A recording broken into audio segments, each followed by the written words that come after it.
Welcome to Going Deeper into Dev Marketing by Developer Market Pair, a show where we go beyond surface level, advise, and focus on actionable insights that dev tool founders and marketers can use to grow today. We'll do long interviews with top dev tool marketers, solo deep dives with yours truly, sprinkled with real life examples and teardowns. This will be fun. Oh, and yes, this was AI generated, but the rest of the show is very personal. Now, on to the show.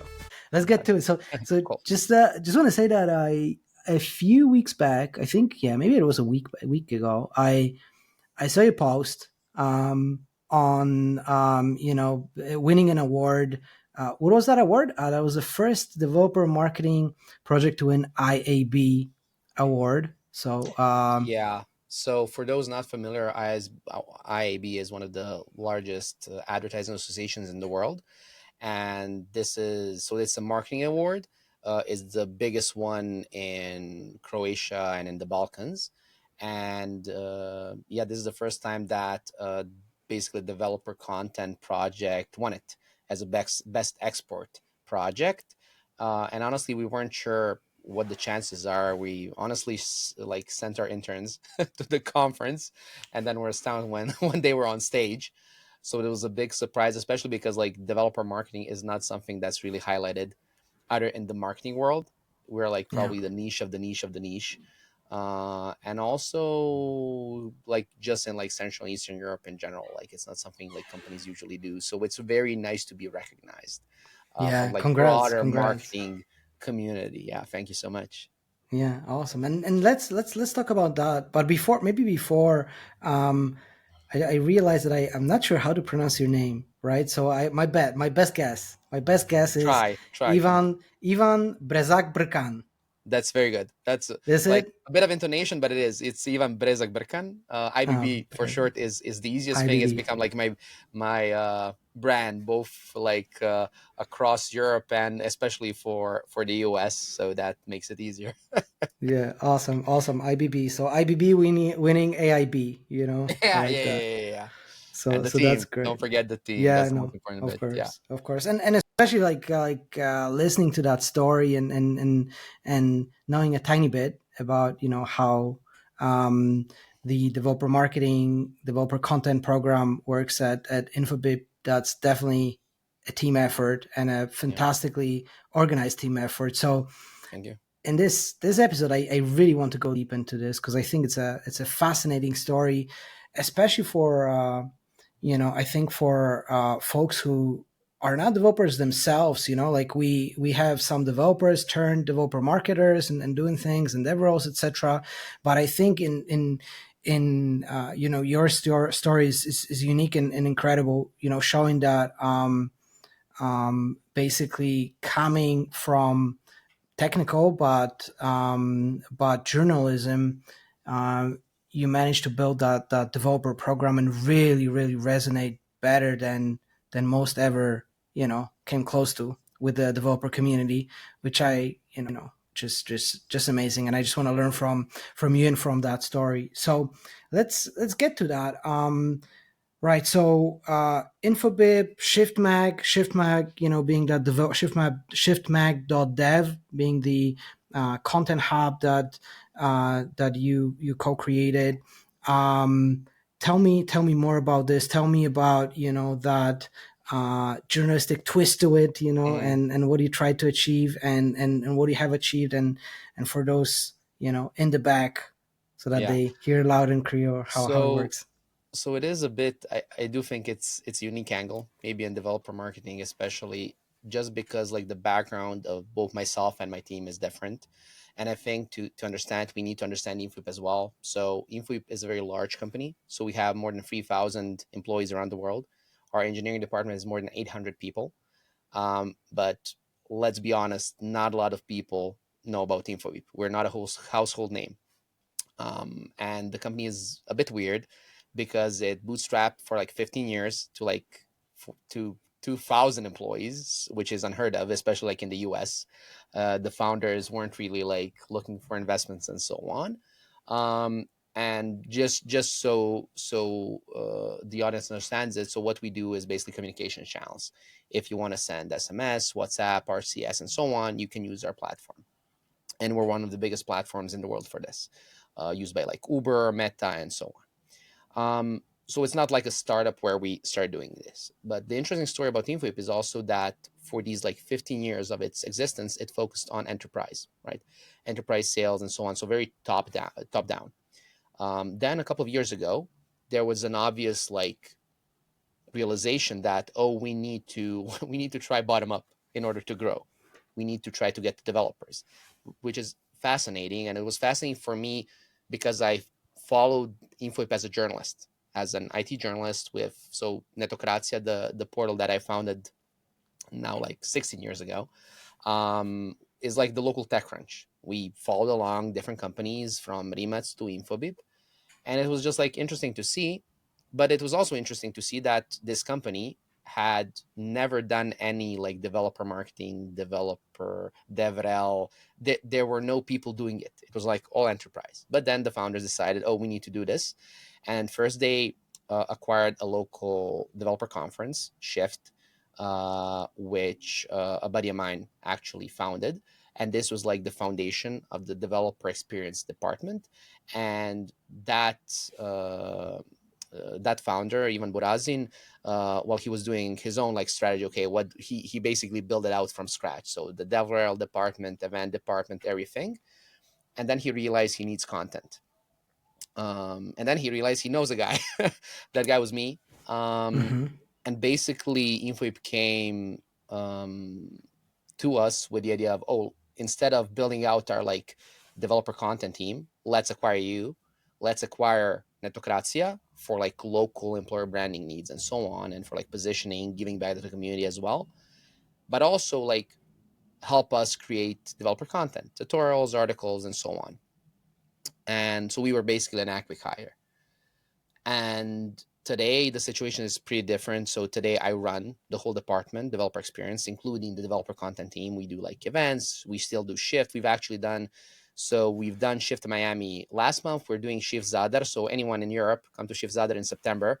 Like email me, I can give you promo codes and stuff like that. And we're also going to do Kuala Lumpur in at the Nice. end of the year, right? Yeah, So we well, do a lot of. I think some of your ads for Miami caught me somewhere, Nice. and they Okay, were I'm glad. I'm they glad. they look Good job, great. team. They look great. You know. Yeah.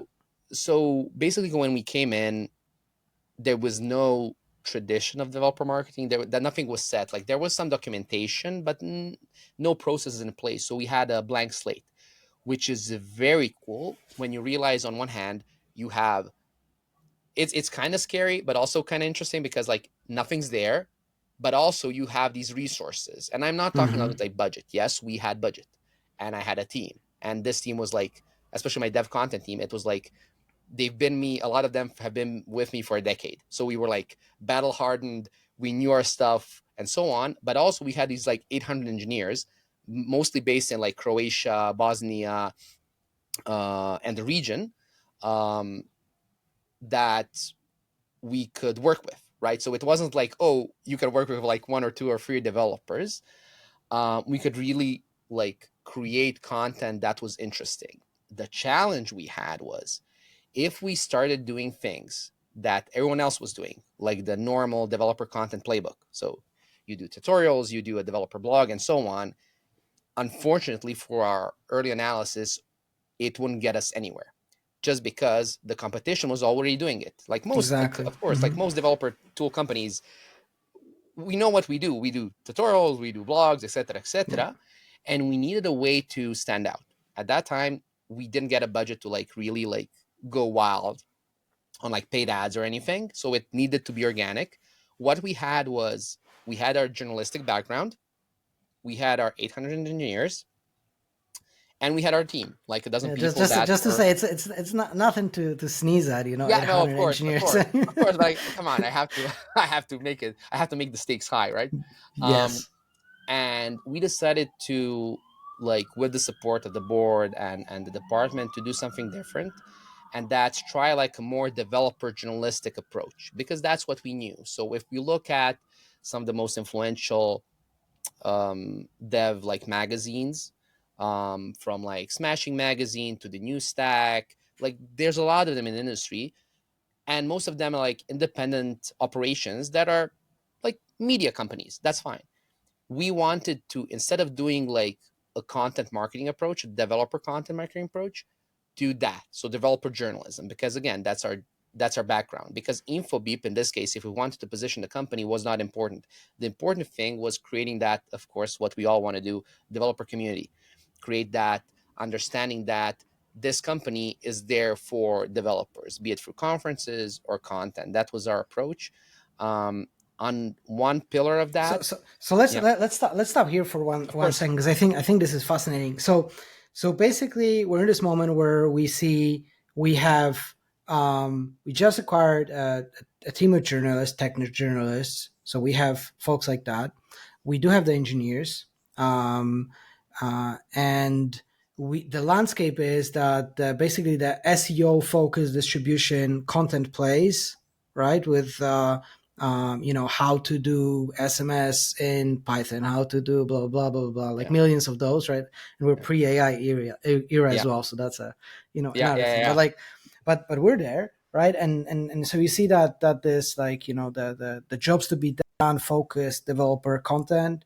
This is going to be hard to do, if not impossible. And there are giants here. Let's not yeah, name them, but yeah, we yeah, know yeah, who you are. yeah, yeah. So it's a tricky one, right? And then you're thinking, okay, so what if we just create a media company, separate, completely separate, let's say media outlet that creates content for engineers, by engineers, at Infobip, just showcasing that deep knowledge that we have of the space and the problems in within that. Is that where we are? That's the spot. Yes, and it's important to understand that, like, we have created tutorials, we have revamped our docs, but that's what I would call hygiene. You need that. That's like the base layer. That's the Yeah. foundation. If you don't have that, you don't have anything. The issue with that is it's a long-term play. So yes, SEO will get you traffic, but it's a long-term investment. It doesn't get you result quickly. It also doesn't like get your brand to stand out, right? You will get developers that want to send an SMS with Python. You will not get developers who are not sure where their project is going, and then you just want them to know your brand in order to, when they need to get the job, they're already thinking of you. Because our challenge was our brand was not well known, our competitors were. We needed developers to understand when they need to like choose one of the platforms, because we're already like one of the big ones, to choose us and give us a chance, not just anyone else. And that's why we needed to build that trust. The advantage we also had was the conference brand. So we have Shift conferences, Mm-hmm. because again, Netocracia is fine in the Balkans. If you come to the Balkans and you tell someone from the IT community, "Oh, do you read Netocracia?" I'm pretty sure people will say yes. Outside of the region, it's not important. However, Shift Shift was a is for sure. far Yeah. bigger brand. It was a developer brand, and then we said, okay, let's just like build on that. And I have to give like kudos to my former business partner, and now my director for developer, my lead for developer content, Mia Biberovic, because I was thinking like, oh, we should do a separate brand for like the magazine, and then she said like, no, let's just do Shift Mag, and she was completely right, because Mm-hmm. it was just Mm-hmm. such a natural like brand play. It's the same thing where, for example, lead dev as a like engineering manager, a conference has its lead dev magazine Yeah. and lead dev conferences. Yeah, they Duh, we don't should eat. have They complement each other. There's no, exactly, and there's an exactly. expectation of a type of quality. Like with lead dev, at least in my mind, would be, this is it's for leaders, for more senior people, topics around, Exactly. leadership, growing as a senior dev, etc., etc. Things there, right? So that's what I would expect, and then you can start there. Whereas Yeah. if you have a separate brand. By the way, speaking of brands, why did you decide to do that versus just going for like rebranding for Infobip Conf or Infobip Dev Conf and then Infobip Dev Mag and stuff like that? I mean, initially it was definitely because Shift had that trust. So, Mm-hmm. like, if you're buying, if you're, it's the same with buying Netocracia. The brand Yeah. is trust. The Shift brand is trust to developers. Like Info is a unicorn and so on and so forth. But like Info conference sounds like our user conference. Yeah, right? Which is that's true. fine. But the Hmm. point of Shift and Shift Mag, it's not just for our users. It's not even just for our potential users. It's for the whole developer community, for us to like talk about the topics that are interesting to the community, talk about the topics that are interesting to us, and then if you want to work with us, cool, we're there, but we're going to help you out either way. And I think like that's that's a it's far more of a community project, a community oriented project than like most that like not corporate, but like company developer conferences are. Yeah. It's not just we No, didn't no, no. want to I'm imply. with you. I'm with you. I Yeah, think it's just like good to understand that those, how those things are yeah. intentional. And in this case, like the same goes with Mag, right? Like with the magazine, I presume with the podcast. If you, I don't know if you do the podcast, but maybe you do. Like, So we do video. We've mm-hmm, experimented with formats on YouTube. We do a lot of videos. We have our So the department also runs the business podcast for Infobip, which is called Scale Up and Up, and we're going hard into video, like YouTube and everything, like really, really hard. And I'm really like proud of what the team is doing with like organic in terms of like, and I'm sure you're aware of this with the new podcast and everything. Like you need to do thumbnails well, you need to do titles well, you need to like set everything up, especially for YouTube to make sense. So it is something we're doing, but we're definitely going to double down next year on. yeah. So maybe next year we're, we'll talk about that journey. But now let's go Yeah, back to the now Shift it's Mag. text. But so yeah, we build shiftmag, but the important thing here is, as you mentioned, like how do we get engineers from Infobip? Because again, yes, we can build a magazine, yes, we can build a conference, but if Infobip engineers are not participating, it's just like a typical marketing play where like most senior engineers will say, ah, cool, nice story, bro, but where are your engineers? Do they not trust your conference? Do they not trust the magazine? If they're not you need internal Yeah, buy-in from your engineering yeah, team. yeah. And so we needed a way to solve this. It was the workshops. Um, and and I think it's one of the probably unique things we do. So a couple of years before we got acquired by Infobip, we work with a lot of like tech companies to help them with employer branding. So a tech company in like Serbia or Croatia would come to us and say, "Oh, we want to present ourselves to the engineering community." The issue for them was, "Oh, like our engineers don't want to write," and we're telling them like, if you want to have an article on Etocratia that engineers will trust, we need to have engineers write them or co-create or something. And I distinctly remember one of our like clients, A1 Telecom, which is like a regional telecom, coming in and saying like, look, our engineers are writing, like, can you help? And from that, we built like the first like developer writing workshop specifically for them, because the situation is we sold them a package, like a sponsorship package, which had like 10 or 20 articles, doesn't matter, and it was expiring. And basically, if they didn't get results, they wouldn't come back. So we were like, we need to do Mm-hmm, something to get that content. We said, okay, we'll do a workshop for you, mm-hmm, and it actually worked out. So we had, I think, 7 to 8 engineers. And in 2 days, we churned out 7 to 8 articles, really good articles that performed really well with Netocratia. So basically, I continued doing that like as a spin-off kind of to Netocratia, mm-hmm, as like an entrepreneurship project with other tech companies. So basically mm-hmm. validating the concept with companies like Photomath, later acquired by Google, SofaScore, like all these local companies. And So then, the concept, just to yeah, to sort of like, if I understand it right. And by the way, there's going to be a link in the description going to the famous, I guess, the thing that started it all, workshop for Infobip, right? yeah, Like that handbook workshop, which is fantastic. I have some yes, questions to follow up that, but yeah, there will be a link to that. But so the workshops that you would run were basically, how do we get engineers to write, and how do yes. we not spend months on writing, Yeah, and because the yeah. usual process is I've seen it at so many tech companies. It doesn't matter from where the company is from, where the engineers are from. It's always the same thing. It's, oh, we want to build an engineering blog, we want to build a developer blog. Let's get our like principals or seniors to write. Cool. There's a meeting.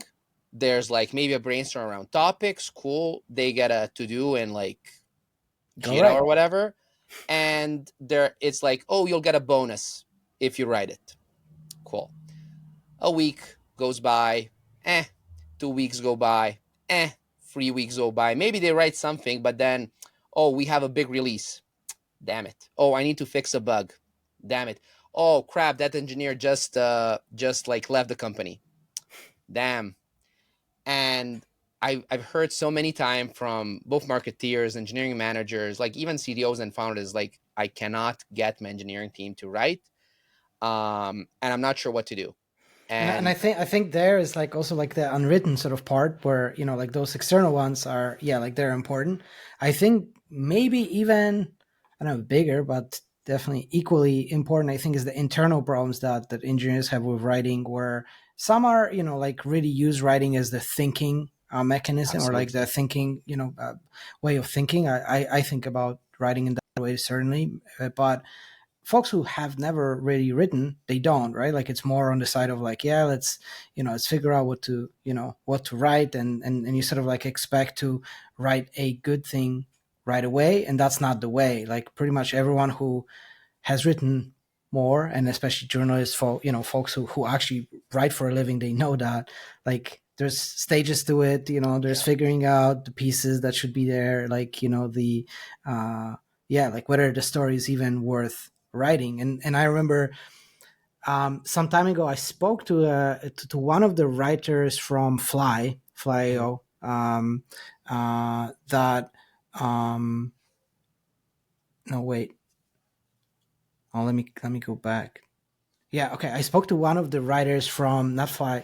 I spoke to one of the writers from Tailscale some time Mhm. ago, because I wrote an article about, you know, how well they write and they end up being on Hacker News all the time, and how does that happen. Managed to speak to one of the writers there and just wanted to understand how my sort of like analysis of how they do it works. And he said that he had basically numerous bulleted outlines of articles that never went live, because he after bulleting he was like, it's not there, like there's no hook, there's no story here, this doesn't resonate, nobody would disagree with it, or like it's too obvious, or like it's you know, or it's like it's not fully fleshed out. And so Mhm. like that showed me, like that was like a next level of like, yeah, like this person is, they do see writing as an important part of their process, and getting ideas to the world, you know, products being one thing, writing is another. um but yeah, but there was definitely a process. It was never, you know, let me write the first sentence and then the second sentence and then the third sentence and it's going to work out. And I I think mean, that part yeah. blocks engineers a lot. I mean, honestly, like for journalists, and again, this is my background for like bloggers, whoever like writes, if your core job is writing, you'll write the first sentence and then the second sentence, the first sentence. Why? Because you need to publish tomorrow, right? Hmm. We had this like workshop the other day for like shift conference for our content strategy, and my team leader Stipe is like, "Oh, will the deadline work?" And I'm like, "Dude, we're used to like publishing tomorrow. 2 weeks, dude, that's nothing." So I think like it just as you said, like writing is thinking, especially like for engineers or even like most people in the tech industry. Writing is the way you a think and b you communicate. Whether it's a remote company that mostly communicates around Slack. So you're basically also doing like people management, you're doing project management, you're doing product management by writing all the time. And like every nuance is important. So that already trains you. Or you're in a large company like we are, where like internal buy-in is very important. So if you can write down your thoughts and you can, for example, if I need to get engineers to write about, I don't know, what's currently like, okay, so we MSPs. MCPs. I Yeah, just actually yeah, wanted MCPs. to mention. I need to be able to write to my engineering director for that base, like, oh, look, here's why it's important for you, for me, etc., etc. And I think just like it's a matter of practice. And unfortunately, the process that most developers are given for writing, there is none. It's like you have a task, you do it, and there's no support. And what I realized during these workshops, it's literally a matter of like getting developers through a very, to journalists, I'd say, Yeah. obvious process, step by step, and have them have that editorial support, editorial like peer feedback. So the workshop is basically like 2 days. It can be shorter or longer. We start with ideation, right? And it's a group of like 5 to 10 engineers. It can be a bit more less. Where again, first it's basically based on the Google Sprint methodology from Jake Knapp, where again, first it's individual work. You're brainstorming for yourself. You're ideating. I basically tell them like write down like 5 topics you want to write about based on the work you've done in the last 3 months. And then first we have like peer feedback from their colleagues who have like internal knowledge about, oh, that's cool, oh yeah, that's something we should communicate, or oh, did you think about this issue, and so on. And then they have editorial feedback, where the editorial feedback is very important because most companies, and I'm not just talking tech companies, most companies fail with content marketing, not just like developer marketing, because they only have internal feedback on whether a topic is relevant. As you said, the guy you talked to, he was like, oh, will this resonate with an outside audience? Most, unfortunately, marketeers and dev marketeers don't go as far. They realize, oh, this is cool, this is important for us, this might be cool, let's publish it. They don't think, will it be on the front page of Hacker News? It doesn't have to be, but does it have a chance? If it doesn't, just don't publish it, right? it's Yeah, it's too internal. I think on that front is like that's sort of like writing with distribution in mind, right? Like folks, because like With an if you're audience in writing mind. with our audience in mind, yeah, Yeah. yeah, but like distribution to that audience, right? And I think like there's two funny things here. One is when somebody writes an article that is obviously SEO like that, at least in the old school sort of SEO distribution, in mind, right? And then you want to distribute it and be successful in Reddit or Hacker News. Like how did you think that was gonna, because like Yeah. like the expectations is different, the interest is different, why I come to this article is different, because I was, if I was searching for it, then I assume there's going to be a structure. If I wasn't, if I just saw it, then I assume it's going to be interesting. That's what I'm Yeah. for. I'm in there for. And the second part, which which which always struck me as odd, but it happened so many times that maybe you have some ideas around this. Is that I have this engineer write, and they write an article, and they're like expert in a particular thing. We actually ran a very strong SEO program at Neptune, and but anyhow, like a very strong engineer writes something, and then I start reading it, and the first it starts like the first sentence starts something like in the fast changing enterprise world or something like Generic, that. right? Yeah, like the Yeah. beauty, and then it goes like enterprises struggle with computer, like, and I'm and the simple test is then I don't know how many times I did it, but like imagine you're reading this to 30 devs at your local conference. How red are you? Yeah. Yeah, it doesn't work out. How horrible does it feel to say it? How likely would you be to click it? And it's interesting that people think that content, whether the sort of like more journalistic style, or the more even the more SEO driven style that is basically jobs to be done, should be Yeah. still solving problems. How you think that you're writing to someone who doesn't exist? Like it's interesting to me how many people do that, and I don't know why. Because then you ask them, hey, so would you read it? Would you want to write this? No. And I think in your case, the workshops you explained, there's basically you have those ideas that you want to share, things that you think could be interesting, and then you have immediate feedback from the group. This is Exactly. great. This The is great feedback because loop is right away you very, get that. yeah, the feedback loop is very important because then after outline, so basically they come up with an idea, we basically vote on it, and we always say like it's your choice, but here's the feedback from your peers and your editor. If you don't agree, that's fine. That's cool. It's not like we're pushing you because you also, especially in the beginning, want the writer to own the content. You can't like push them, oh, you need to write about our new release. If they don't like really believe in it, it won't end up really well. So after like ideation, we do like for 2 days, it's basically ideation to outline. In the outline phase, same thing, we read through the outlines, they get feedback, we fix the issues that some of you mentioned, like the structure already there, like we already know. And this is so funny, for 90% of outlines and drafts I've seen, it's always going to be, you take the last paragraph, and you put it as the first At paragraph. the top, Every time, front loading, every front time you loading. always front load, and you can tell people in the workshop and repeat it. You'll always end up doing that. That's fine, part of the process. They do the outline, they do the draft. The great thing, again, they're learning along the way, and then at the end of the second day, they have like 80% of the draft ready. The thing there is, it's very easy for them then to either finish it up right away or come back to it after a bit, because after they're done with that first article, it's far easier to get to the second and third and so on. And the workshop here is basically just a methodology to to give them time, right? Because from what we've seen, developers, or writers in general, but developers need a couple of things to truly write great content. One is uh, time. So they know, oh, I don't need to work on an important project. This is important, which is also permission from the engineering heads, permission from product, permission from like the CTO, whoever needs to give it. The second thing is this like peer feedback, like I'm in this with my team, I'm in this with other colleagues from in the company if it's a larger one. And the third thing is also like this like editorial feedback. Oh, I have like like an expert has my back, like I can't Mm-hmm. fail.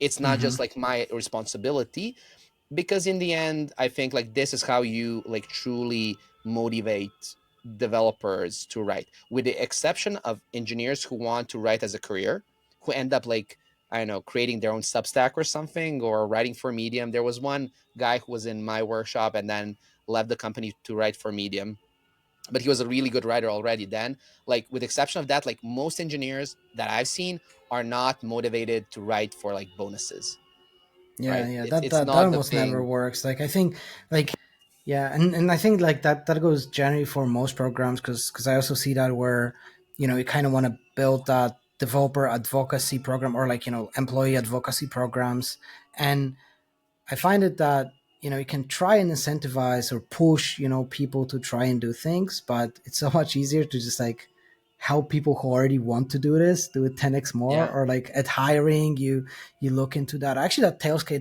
that I mentioned, for what I know, they at least that their CTO mentioned it, that they when they hire, they try to hire folks who write, because they know that communicating is Yeah. going to be important for them, right? To they're building Yeah. something completely new. They knew they need it. They need to communicate it to the Yeah. world. It's not gonna basically sell itself, if you will. Maybe now it No, will, but definitely. I mean, you know, you're not going to be in the situation like this. Like the hiring strategy might not support that. So you will have yeah. situations where you have like this like principal engineer who like she knows everything about the product, but she doesn't want to write, and you need to get that person to write. And then sometimes it is getting someone who doesn't want to do it a bit of push, So right? give me a start. Like give me an example of actually getting that person who there is such a good story, so much insight, and they how did you get them to write? How did you go through that process? Because obviously at the beginning you're gonna get that have that pushback. Then there's the blank page problem that they will likely Yeah. have, and things like that. How did you? Yeah, if you could give me an example or some tips around this, how do you Yeah, deal so with I can that? definitely give like the whole process and like what I've done both at Infobip, like what we've done at Infobip, and what I've done with other companies like before. So whenever you want to do some kind of like developer, and again, we're talking about articles, but this can be like the foundation for like video. It can be the foundation for doing presentations. We have this one example where one of our engineering directors wrote a really good article in the workshop, and then that was the foundation for her presentation for conferences. Because what is an article than a really good outline for a Hmm. presentation? Because again, as you said, like writing is thinking, right? So that's one example. But basically, what happens is, one thing you need first of all to get the developer to write is you need the buy-in from the rest of the org, right? The person needs to be completely comfortable knowing that this is important. So that means their like line manager being like understanding in terms of time, in terms of yes, this is your goal, in terms of maybe pushing them like you need to go to this workshop and so on. The same is true again for product, whoever is important in like the company for this person to understand this is important.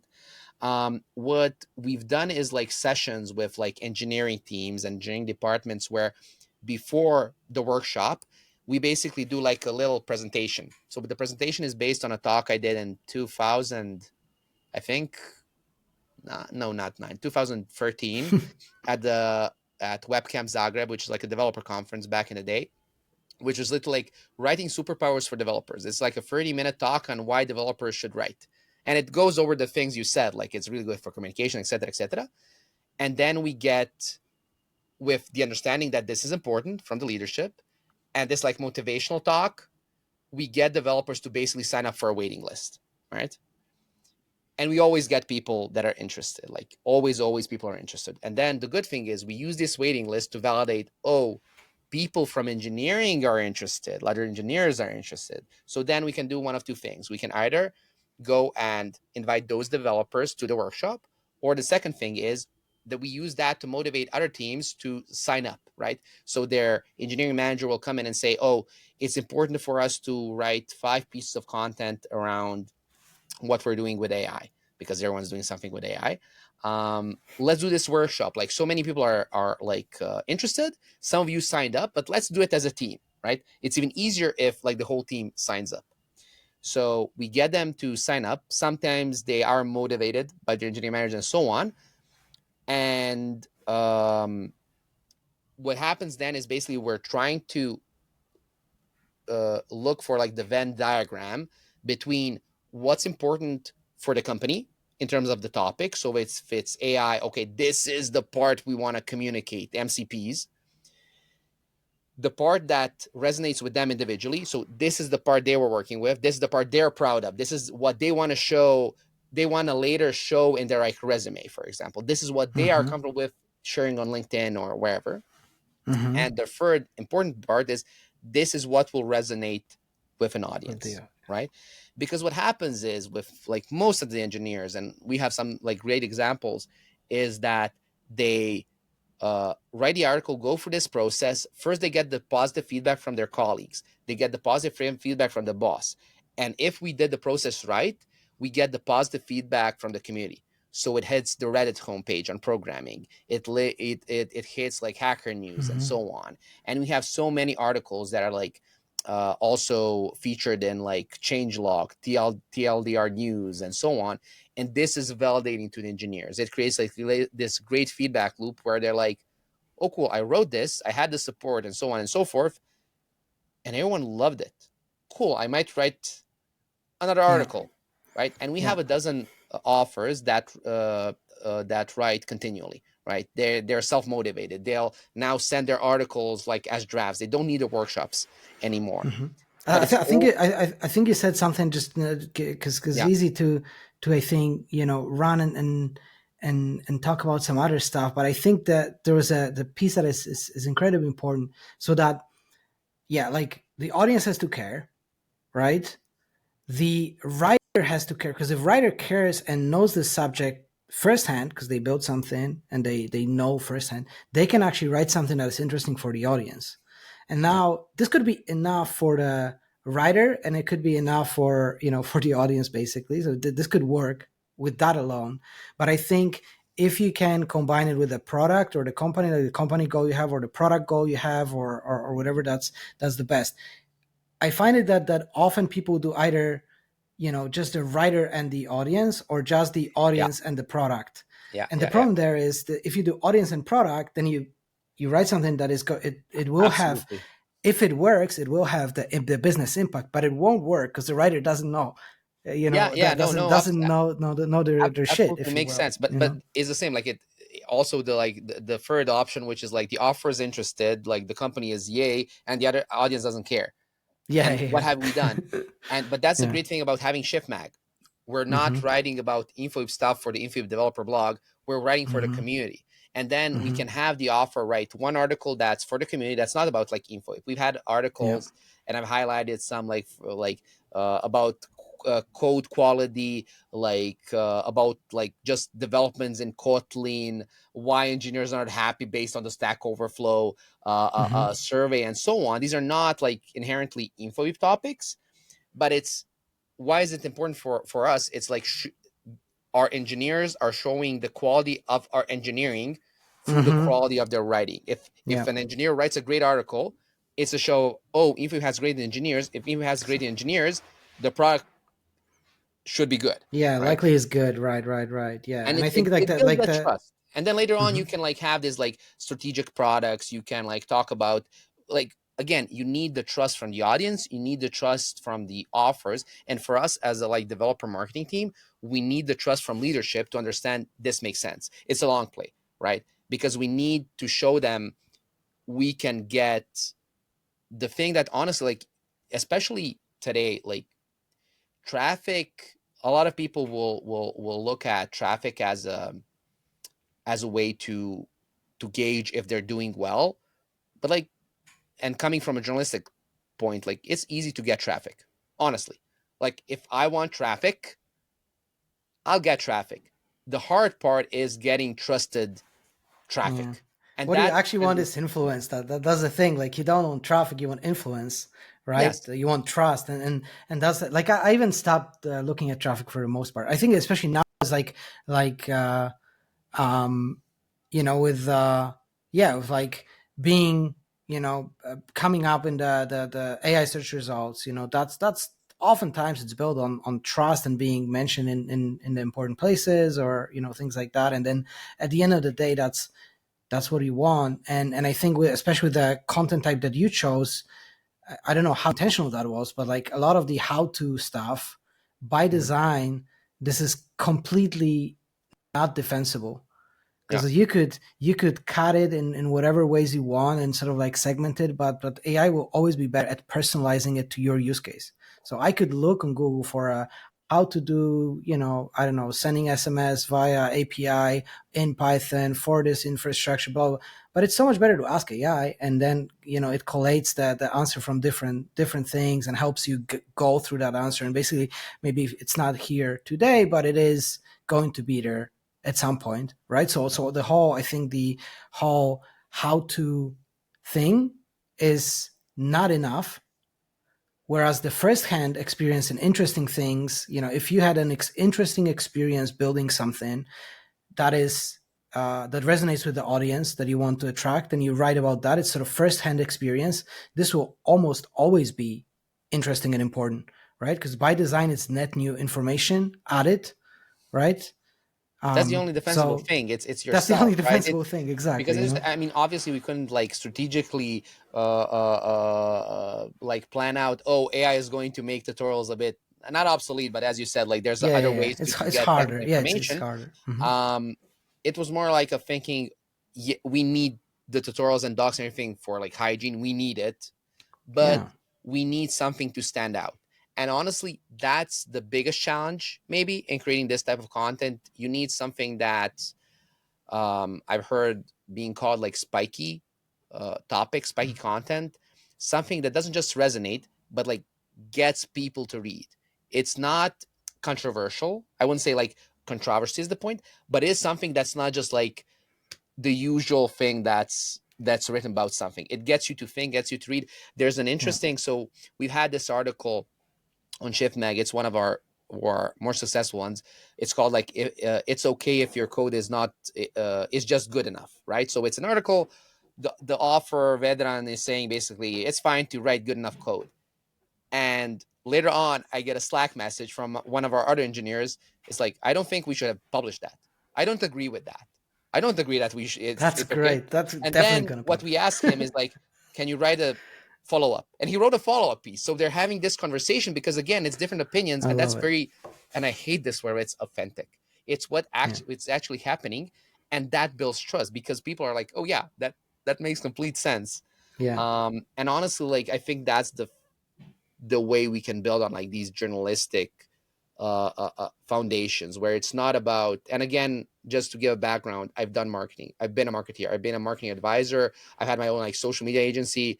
It's like I'm not coming here from some like place up top where I'm saying, oh, journalists are so the best people in the world, like some of my best friends are marketeers. But like it's like we can build great content based on some things that are maybe not obvious, in the marketing world, but are kind of obvious in the journalistic world, and honestly connect very well to like the development world, because you mentioned like the way we built this know-how as a team was because, and I always remember this, like as a friend of mine mentioned it, it's like we were going to all these like developer meetups back in the day, writing about like all these like small meetups, 30 people, and we're writing articles from that, like literally like live reporting. um and we were always the and there were other journalists there, but we were always the people that had the best technical know-how in the room. We had the better technical know-how as far as the journalists, but we also knew how to write better as far as the developers, right? Yeah. So we were like somewhere in between, which gave us the ability to be like these editors and journalists and follow the topic and everything. Because again, I fell as the one of the reasons. I mean, there's a lot of reasons, but like one of the reasons I've never, and I wanted to be a front end developer back in the day. I also fell asleep at my first PHP class. So yeah, you either you either become an engineer or become a developer journalist, I guess. Yeah, yeah. I mean, both are good. Both are good, for Yeah. different reasons. No, But it's so it's definitely interesting. Yeah. but so what I want to come back to, because we had that awesome sort of discussion on why do this, why this has a place, right? Mm, Again, other content also has place. I think enablement of devs when they do come of to your course. site, you need that. And by the way, the funny thing that is happening now with a lot of the AI tutorials, like you actually ask Cursor, you ask ChatGPT, is you get a tutorial using libraries and methods that don't exist, and then your support is asked, hey, how do I install the package? Well, the package doesn't exist. You This. just hallucinated the package. But Yay. anyway, it's another kind of worms that I maybe don't want to open today. But I think all of those things makes sense. But I do think that this part is underutilized, the part of like journalistic content creation in dev, right? Like creating things that are not SEO focused. Basically, some people even say, think of content marketing as SEO focused written articles, which is not I all mean, that is, again, like coming, it's funny yeah. to look at that just because, like, again, alongside the journalistic background, I've done like marketing, and I've done so many like content marketing projects, and always is the same. Oh, we want to do SEO, and it's like fine, and then you, it's always like the brief is the same. Let's do SEO optimized content to get traffic, which is fine. You should do that, but then in the end, the brand wants like they want a brand play. They need to like be in the market or the community or whatever, and it's always the same. It's, oh well, we can't do that with SEO. We need something else. Yeah. Um, I mean, the challenge with doing SEO first is like everybody's doing it. You cannot Yeah. stand out. You can What's your try. mode? Yeah, what's your mode? Why can you win? Brand, And sometimes brand you trust. yeah. That's Yeah. the Like thing. It's like SEO is great, and if you can create, and we have really well performing SEO optimized articles, but that's like part of the strategy, right? mhm. And I think like another part is also like co-creating with either the internal engineering community, which is the workshops, or the external engineering community. So one of the things we do at shiftmag, which is different because most companies don't do that, we co-create content with other tech companies, right? So for example, we have our best performing our best performing video interview is with the engineering director of Stripe in Bucharest. Mm. It's an article of how Stripe hires its product engineers. It's almost an hour long. It's great content. It's an engineer from another company basically Yeah. pitching who he wants to hire, but it's great content to build trust for our brand.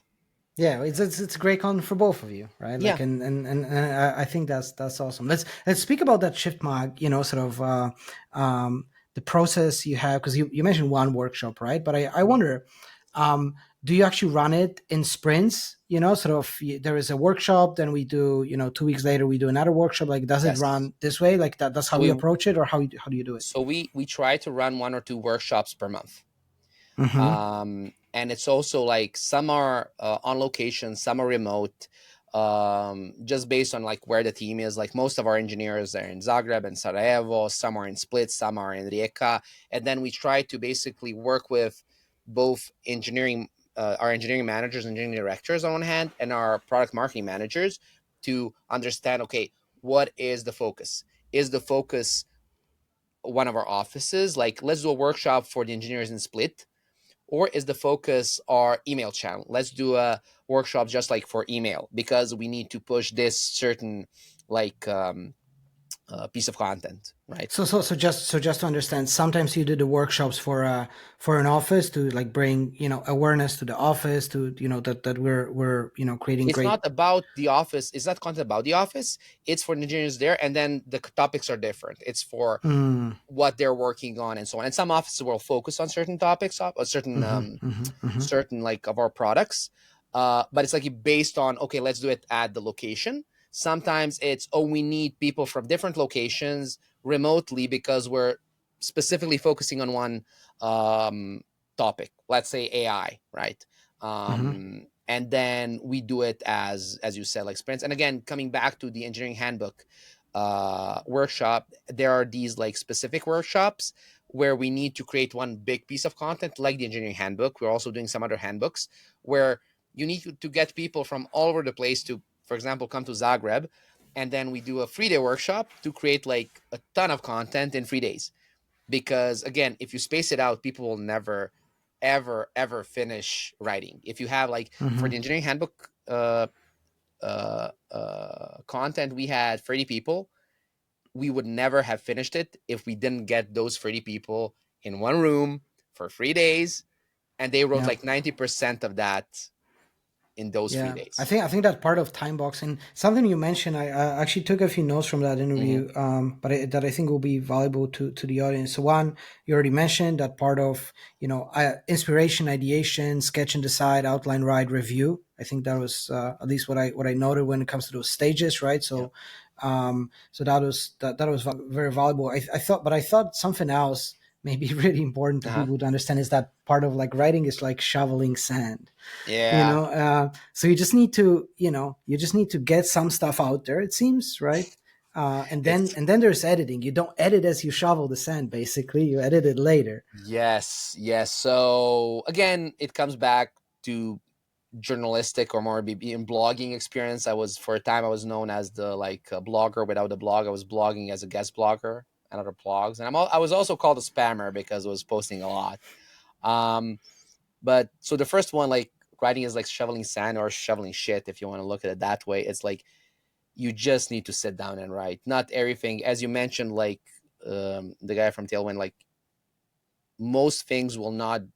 I don't want to say most things will not go out, but like a lot of things will not be ready to publish. They won't be something you want to publish, but you need to write. You need to write regularly in order to practice. You need to sit down. And I've been like, I want to write a book or 2 books even. I have some ideas, and it's always the same. Honestly, is the same methodology that most good authors do. They sit down and they just write for 3 or 4 hours in the morning or in the afternoon, and that's it. It's like, sit down, write, don't overthink it. And then Yeah. you keep something, you change something, and so on, which brings us to our other thing that you mentioned, and it's reviewing. It's very important to have an editor or be a good editor, right? Because most Yeah. people aren't. Most people, I mean, okay, so we have tools that can fix grammar. That was the issue back in the day. I remember people teasing me how, like, uh, badly spelled like articles on Etocracia were back in the day before I had a proper editor, like hi Mia again. Now it's a bit easier for that, but like as far as like structure and feedback, you need feedback. You need editorial feedback or peer feedback, and most people don't have it. They publish something and it's like, cool. Yeah. Yeah. Um, I, and th- I that's think very a part there is like, yeah, like it could be another person. That's great if you can have that yeah, person, especially someone who can think about that, the plot, the story. Actually, you speak about the story, and you mentioned that front loading of the information, so that reverse pyramid, in books like yeah, um, Made to Stick or Writing yeah, Without Bullshit are amazing, talking about those things. But I think so, but you could be an editor. I just don't think, like, something to understand for folks who don't have editors, is try and really try not to do it in the same sitting, so like you yeah, write and then just give it a day, read it a day later, and then it's going to be Sure. so much easier to edit. Yeah, I think, I don't know who it was, maybe it was Twain, maybe someone else, but had this write drunk, edit sober, It was who was it? Yeah. no, it wasn't Mark Twain. It was Jesus Christ. No, it Key wasn't West. Jesus Christ. But no, it was Jesus Christ. It was Hemingway. I think it was Oh yeah, Hemingway. could have been, Yeah, could have been. Yeah, Hemingway. yeah, that, yeah, like, yeah, I wanted to yeah, say yeah, like the that would guy work. who, and then I was like, that's not for a podcast. Um, no, yeah, yeah, definitely. Like, give it a day, give it a couple of hours at least, just because it's a whole different practice. And even like I don't know, ask AI, like, what do you think Yeah, about yeah, this? yeah. Like, Now you can. I actually do that a lot with like role playing, using AI to like role play different, personas. Be yeah, it for my blog, and that being, marketer, founder of a dev tool startup, or other stuff I write, for the persona for the company, reading.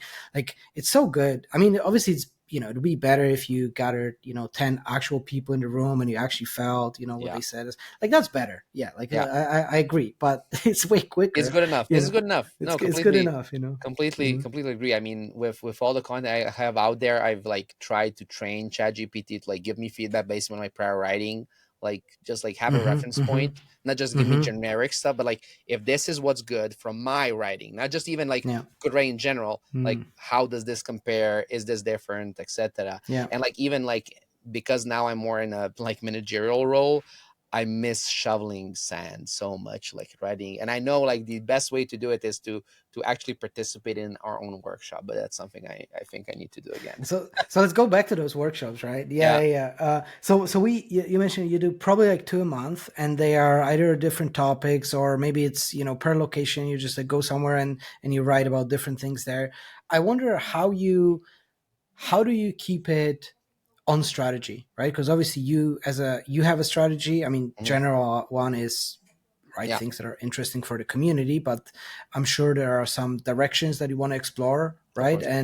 And so how do you yeah, what are some tips to like not make it go off the rails, or actually you let it go off the rails, because I mean, yeah, then people just explore sometimes good topics. go off the rails is the instruction you give. So as far as the workshop goes, definitely like very clear instructions and feedback will give you that. If you tell people do this and you get like the engineering manager support and everything, they'll do it. Like it's a matter of just like being very clear with your instructions, being very clear with the feedback that you're giving. Like it's fine if it's their first time, they might need to rewrite something and so on. The bigger challenge then, especially in a larger company like Infobip, is how do we align those workshops with like what the engineering manager needs to do their job, what the engineering director needs, what the VP needs, what the board needs. Hmm. And honestly, like that's been a bigger part of my job as time has gone on. And I think like it's just a matter of like a lot of, and I hate the word, but like alignment and like explain to people, teaching, like, like I love the fact that like our engineering directors and engineering marketers are so supportive because they see the benefit. Like our engineering leadership completely sees the benefits of these articles, both for the team, both for our strategic topics.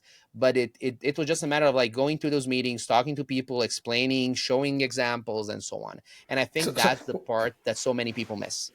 So what are some tips that you have around that? Like that, the managing up and sort of like building that buy-in all the way up. Some things that you wish you knew when you started. Yeah, building that alignment. If you could speak to a yourself cheat a a few years cheat back. would be to work with like corporate clients before you do a job like this, just because you learn like how communication needs to go and what like buy-in needs. Because like before this, we worked like at Entocrats, we worked with a lot of like telecoms and banks, and then you see like the layers that your clients need to go to Hmm. get buy-in to like get a sponsorship through or whatever, and you're like, oh, okay, this is, you learn stuff like this. But like as far as practical tips, and again, this is based maybe just on my experience, so like take it as you want. It's trying to, first of all, when you're trying to get, whether it's a board member or it's an engineering manager or it's a PMM or it's a writer, try to truly understand what their goal is currently. Like an easy cheat for me is like we have like centralized OKRs. I go there, I see like, okay, what's the engineering manager's OKR? Oh, okay, so that's what's most important. Let me plug How into that. Yeah. how do I plug in? How do I align with? How does this piece of content that I want their like engineer to write help with that? So trying to Hmm. understand what they're trying to do, and that helps like try to help them solve their problem. So for someone it might be they're trying to, so for one of our engineering directors, it was like they were trying to hire better people, not better people, like more people. And the articles that they needed was just like for employer branding. We need content to show our expertise to make hiring easier. Cool, let's make that. Another might be, oh, we need to promote this like initiative. Okay, cool, let's do that, right? It's just a lot of talking to people and trying to understand where they're coming from. That's one thing. The second thing is definitely also understanding uh, why someone, the opposite, like why someone might not want you to do your job, let's say. Because in the beginning, like we did like all these meetings with engineering and we came to the like conclusion, oh cool, this works. And then at some point, like one of the workshops, like one of the product managers, like, nope, they're not coming, they need to work on this project. And I'm like, Hmm. bro, come on, like your manager said yes, but we didn't count on, yes, the engineering manager said yes, but the engineering manager didn't have all the info. So you need to like talk with truly like more people across departments. And then at each level, whether it's like engineering manager, engineering director, VP, and so on, trying to learn more about how to do strategic like presentations and thinking, because it's layers of abstraction, right? It's like not how are we going to hire two more engineers next month. It's like how does this content today help us IPO in like a couple of Hmm. years? How did this content help us 10x something Yeah, else? yeah. Be at the right level of abstraction for a for a Yeah, person. and just like communicate very, again, try to help people, and then you'll get their buy-in. Because I know that like, again, at a large organization, it's a matter of truly like thinking strategically of who you need to talk to. I had a table. I truly had like a spreadsheet where I wrote down all the names, like who we needed to get the content out, and then we talk to people. It's not that complicated, but Hmm. you need to put yourself out there. And also from a like leadership standpoint, as you need to talk to like more people, you need to give your team the permission and the ownership to talk to everyone themselves. So it's my job to get the initial buy-in from an engineering director. When I have that initial buy-in, it's, for example, my editor's job to continue that cycle, right? To Hmm. continue those Yeah. conversations, right? Um, because you can't let them die, because then people again are disappointed and it doesn't work well. But again, from my experience from both Infobip and some of these other tech companies that I've done the workshops before, it's just like a bit of talking to people, and it takes time. Like you can't Yeah. solve it with a better pitch deck, you can't solve it with uh, a better like Mm, AI or whatever. trust takes time. Like that's exactly what what you preach to creating. The Yeah, conversation, man. And one yes, thing I definitely is try to do a pilot project if you can, like one article, two articles, one workshop or whatever. Get results out there. yeah, get Let's some try again wins, and so on. put some wins on the board, and yeah. Yeah, yeah, So yeah. considering time, and I have Mhm. one last question for you Sure. for today. So I'm thinking, say I'm at a not at a big company like Infobip with 800 engineers, but at a smaller startup, there is maybe a few engineers. I'm the only marketer. Maybe I'm one of the co-founders. Yeah. And I would want to get some of our dev content out. Right? How would you go about creating a small POC of this program of the micro shift mag, if you will, or those workshops, So writing workshops. Yeah. I would look at it to, again, I love Venn diagrams. So let's look at it that way. So one circle is what are the resources in terms of like people, I have. So is it just me doing it? Do I have, again, as you said, like one engineer who wants to write, two maybe? Like how many people do I have on board? Because again, I need people. Even with like AI augmentation, I need someone. Yeah. And what do those people want to do? Because if they're natural, they're journalists, okay. If they're natural on video, I might try YouTube. If they're natural on something else, like you already know like what the natural thing to do is. The second Venn diagram is those channels. So you might decide you want to do a blog, you might decide you want to do a portal, you might decide to do YouTube, LinkedIn, whatever. What you need to think about is what channels can I get uh, in the case of a startup, because you don't have a lot to do with like paid marketing, especially for developers. Like, how can I get organic reach for my content and through which channel, right? So, for example, if you have like someone who's a great on video or is very charismatic, doing YouTube content makes far more sense because it's going to be easier, especially because like there are platforms, and again, you have to keep an eye on this as a marketeer, that have like good organic reach. Yeah. It's going to be like Twitter now, not so much. YouTube, yes. LinkedIn, yes.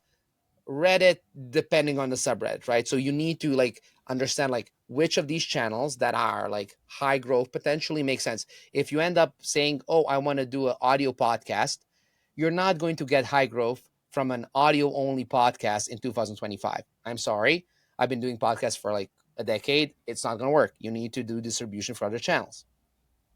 And the third thing is like what topic resonates with my audience that these people can communicate through these like channels or platforms, because the topic is going to be very important. Are you going to, if you're again a dev tool, like what problem are you solving, what's the job to be done, but like from maybe not a philosophical standpoint, but like to a point it is, right? What are we talking about? Is it like industry specific? Is it role specific, right? So for example, I just saw that one company which does like people benchmarking is doing like an AI coach for like team leaders. I'm like, cool. Okay, so they could do a podcast about obviously like careers in the AI age. They could do a YouTube channel about how to work with a coach. They could, like, you need to find a topic that resonates, because again, if you just create content that's like Infobip blog, like someone might read, that's one thing, someone might read one article, they might uh, watch one video or listen to one episode, but they won't follow you, right? They won't subscribe to that newsletter, they won't get the RSS. You need to have something which resonates, where people want to follow you, and that's basically like also the appeal of creators like yourself, like Gergely from Pragmatic Engineer, like Refactoring and so on. It's like, I know what to expect, I'm going to follow them. Yeah. I mean, like startups need to do the same thing. It's like, it's not about your company, it's about the topic that resonates with your audience and your customers. Yeah. Yeah. No, I'm with you. So like that. But something you said there that was interesting. So the Venn is basically, we have one is the channels, especially the channels that can get you organic reach. The other one is the natural tendency, natural, like not natural abilities of that creator, of that dev, Yeah. that engineer. You try to match that, and then we obviously want to connect it to things that could resonate with the audience, and connect it with the product, because you want results as a startup. You always want results, and you want them last quarter. So you want to connect. And then you can that. scale each of these Venn diagrams. Basically, if you get budget for ads, cool, you can invest in the channel. If you get more people, you just like scale that up. You can. Yeah, I think, but like then I think, important thing to understand with ads is like, ads will typically increase the traction you're already getting. So if you're creating something that is not landing, it's gonna not land even more. Yeah. Oil on the fire. Oil on the fire. Yeah, Definitely. exactly. All right. So it was fantastic talking to you. I could talk to you for Thank you so another much, Jakub. hour. I think, maybe we'll talk in a year about some of those video things that you're starting to grow. I'm excited for that conversation as well. thank you so much for today. And yeah, see you Thank next you so time. much for having me, and see you hopefully at Shift Conference. Awesome. Awesome. We'll Cool. try and beat her. Cheers. Hey. Bye. That's a wrap for this episode of Going Deeper into Dev Marketing by developer Mark Appare. If you like the show and would like to support, follow the show and drop us a review. It means a ton and helps other dev tool founders and marketers find us. For more dev marketing resources, check out markappare.dev, where you'll find tens of guides and hundreds of examples. For more visual version of this pod, go to our YouTube channel at dev_Mark Appare. See you next time.